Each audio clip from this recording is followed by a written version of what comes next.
السلام عليكم ورحمة الله وبركاته.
إن الحمد لله نحمده ونستعينه ونستغفره ونعوذ بالله من شرور أنفسنا ومن سيئات أعمالنا من يهده الله فلا مضل له ومن يضلل فلا هادي له أشهد أن لا إله إلا الله وحده لا شريك له وأشهد أن محمدا عبده ورسوله لا نبي بعده قال الله تعالى يا أيها الذين آمنوا اتقوا الله حق تقاته ولا تموتن إلا وأنتم مسلمون يا أيها الناس اتقوا ربكم الذي خلقكم من نفس واحدة وخلق منها زوجها وبث منهما رجالا كثيرا ونساء واتقوا الله الذي تساءلون به والأرحام إن الله كان عليكم رقيبا يا أيها الذين آمنوا اتقوا الله وقولوا قولا سديدا يصلح لكم أعمالكم ويغفر لكم ذنوبكم ومن يطع الله ورسوله فقد فاز فوزا عظيما أما بعد فإن أحسن الكلام كلام الله وخير الهدى هدى محمد صلى الله عليه وسلم وشر الأمور محدثاتها وكل محدثة بدعة وكل بدعة ضلالة وكل ضلالة في النار. Kaum muslimin sedang Jumat rahimani wa iyyakumullah. Segala puji hanya milik Allah Subhanahu wa taala yang telah mempermudah bagi kita, yang telah memberikan kemudahan bagi kita untuk melaksanakan dan menunaikan kewajiban-kewajiban yang Allah berikan kepada kita. Dan salawat serta salam semoga selalu tercurahkan kepada Nabi kita, Nabi besar Muhammad sallallahu alaihi wasallam, kepada keluarga beliau, para sahabatnya, dan orang-orang yang selalu berpegang teguh dengan petunjuk beliau sallallahu alaihi wasallam sampai pada hari kiamat nanti. Para jamaah yang dirahmati Allah Subhanahu wa taala, Rasulullah sallallahu alaihi wasallam bersabda dalam sebuah hadis yang diriwayatkan oleh Al-Imam Abu Dawud rahimahullahu taala, An Abi Umamah Al-Bahili radhiyallahu anhu, dari Abu Umamah Al-Bahili, semoga Allah meridai beliau, an Rasulillah sallallahu alaihi wasallam, dari Rasulullah sallallahu alaihi wasallam, beliau bersabda, thalathatun kulluhum dhaminun 'ala Allah. Tiga golongan orang yang mana mereka ini berada di dalam jaminan Allah Subhanahu wa taala. Para ulama menyebutkan apa yang dimaksud dengan dhaminun 'ala Allah. Apa mereka katakan? Idza 'asha kafahullah. Apabila dia hidup di dunia ini, Allah yang akan mencukupkannya. Allah yang akan mencukupkan rezekinya. Allah yang akan mencukupkan semua kebutuhannya. Allah yang akan berikan solusi bagi setiap permasalahannya. Wa idza mat adkhalahu Allahul jannah. Apabila mereka meninggal dunia, Allah akan masukkannya ke dalam syurga. Para jamaah yang dirahmati Allah Subhanahu wa taala, lalu siapakah yang tiga golongan ini? Yang pertama, Rasulullah sallallahu alaihi wasallam bersabda, rajulun kharaja fi sabilillah fahuwa dhaminun 'ala Allah.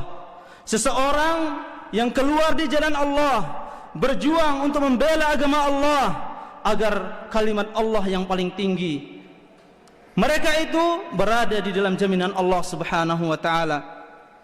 Lalu kita sekarang ini sebagai thalabul ilm, sebagai penuntut ilmu, juga merupakan berada di jalan Allah Subhanahu wa taala. Maka kami ingatkan kepada diri kami sendiri dan kita semua bahwa ketika kita berada di jalan Allah Subhanahu wa taala, ketika kita berjuang untuk agama Allah Subhanahu wa taala,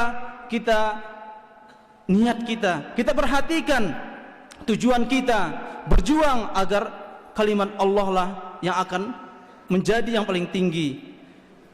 Kita harapkan adalah wajah Allah Subhanahu wa taala. Maka dengan itu Allah akan menjamin kita. Jangan pernah kita merasa terganggu, merasa khawatir apabila kita berada di jalan Allah menuntut ilmu, kita tidak akan bisa mendapatkan makanan atau kita tidak mendapatkan penghidupan. Jangan pernah khawatir, Allah yang akan menjaminnya. Allah yang akan mempermudah kedua orang tua kita, saudara-saudara kita di rumah untuk mendapatkan rezeki, karena Allah yang akan menanggung nafkah kita. Para jemaah yang dirahmati Allah Subhanahu wa taala, dan untuk bapak-bapak kita yang mulai sedang belajar membaca Al-Qur'an, kita juga termasuk sedang membela agama Allah Subhanahu wa taala. Lalu golongan yang kedua para jemaah yang dirahmati Allah Subhanahu wa taala, rajulun raha ilal masjid fahuwa dhaminun 'ala Allah.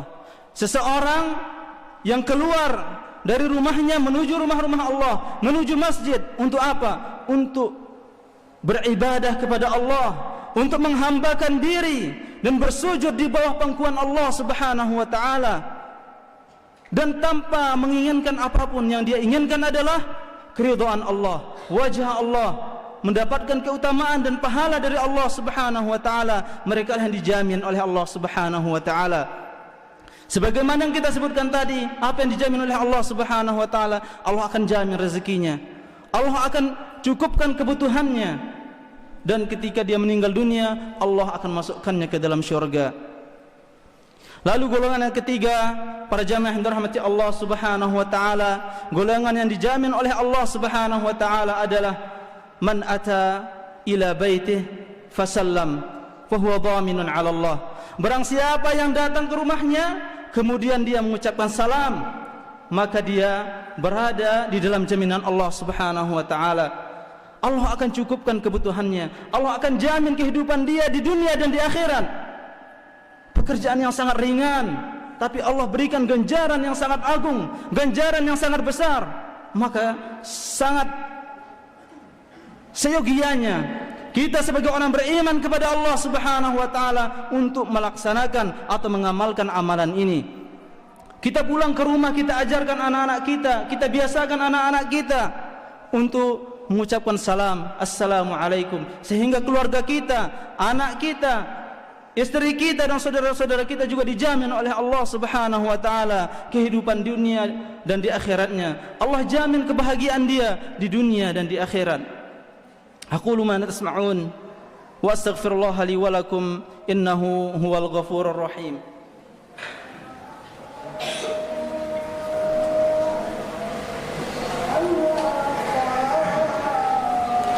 Alhamdulillah wassalatu wassalamu ala Rasulillah wa ala alihi wa sahbihi wa man sara ala nahjihi ila yaumil qiyamah. Para jamaah yang dirahmati Allah Subhanahu wa taala, semoga kita bisa melaksanakan dan merealisasikan apa yang telah kita sampaikan pada khutbah pertama tadi. Semoga Allah Subhanahu wa taala membimbing kita untuk mengamalkannya dan kita istiqamah di atas kebaikan tersebut. Karena sesungguhnya para jamaah yang dirahmati Allah Subhanahu wa taala, di antara adab kita sebagai seorang hamba, sebagai seorang yang beriman kepada Allah adalah kita istiqamah di atas agama Allah, istiqamah di atas tauhid, istiqamah di atas iman. Karena kita lihat bagaimana ketika seorang sahabat datang kepada Rasulullah sallallahu alaihi wasallam dan mengatakan, "Ya Rasulullah, ausini." Wahai Rasulullah, berikanlah aku nasihat. Apa kata Rasulullah sallallahu alaihi wasallam? "Qul amantu billah tsumma istaqim." Katakan, aku beriman kepada Allah, kemudian istiqamah. Karena tidak ada gunanya kita beriman kemudian kita keluar dan melencang dari keimanan kita. Bahkan Allah juga memperingatkan dalam surah yang mungkin tidak ada seorang pun yang duduk di masjid ini kecuali sudah menghafal ayat tersebut, sudah menghafal surat tersebut. Firman Allah Subhanahu wa taala, "Wal 'ashr innal insana lafi khusr illa alladziina amanu wa tawasaw bil haqqi wa tawasaw bis sabr." Demi masa sesungguhnya manusia itu benar-benar dalam kerugian. Illa alladziina amanu, kecuali orang-orang beriman, wa 'amilus shalihat, kemudian beramal saleh, wa tawasaw bil haqq, kemudian saling menasihati di atas kebenaran, menasihati dengan Al-Quran, saling menasihati dengan agama Allah Subhanahu wa taala. Karena itulah kebenaran. Wa tawasaw bis sabr. Intinya wa tawasaw bis sabr, saling menasihati untuk bersabar di atas kebenaran tersebut, yaitu istiqamah di atas agama Allah Subhanahu wa taala. Ketika kita tidak sabar di atas agama Allah, mungkin betapa banyak kita lihat orang-orang yang keluar dari agama Allah Subhanahu wa taala. Karena keistiqamahan adalah yang akan menjamin kita untuk selamat ketika berjumpa dengan Allah Subhanahu wa taala. Dan akhirnya marilah kita memohon kepada Allah Subhanahu wa taala agar Allah Subhanahu wa taala menetapkan hati kita di atas agama Allah, agar Allah Subhanahu wa taala memberikan kita keistiqamahan di atas agama yang hak ini. Allahumma salli ala Muhammad wa ala ali Muhammad kama sallaita ala Ibrahim wa ala ali Ibrahim innaka Hamidum Majid, wa barik ala Muhammad kama barakta ala Ibrahim wa ala ali Ibrahim innaka Hamidum Majid. Allahumma ya muqallibal qulub thabbit qulubana ala dinik. Allahumma ya muqallibal qulub thabbit qulubana ala dinik. Allahumma ya muqallibal qulub thabbit qulubana ala dinik. Allahumma ya musarrifal qulub sarrif qulubana ala ta'atik. Allahumma inna nas'aluka al-jannah wa na'udzu bika minan nar. Allahumma aslih wulata amrina wa waffiqhum lima tuhibbu wa tarda واهدهم إلى ما فيه صلاح العباد والبلاد. ربنا آتنا في الدنيا حسنة وفي الآخرة حسنة وقنا عذاب النار. وآخر دعوانا الحمد لله رب العالمين وأقم الصلاة.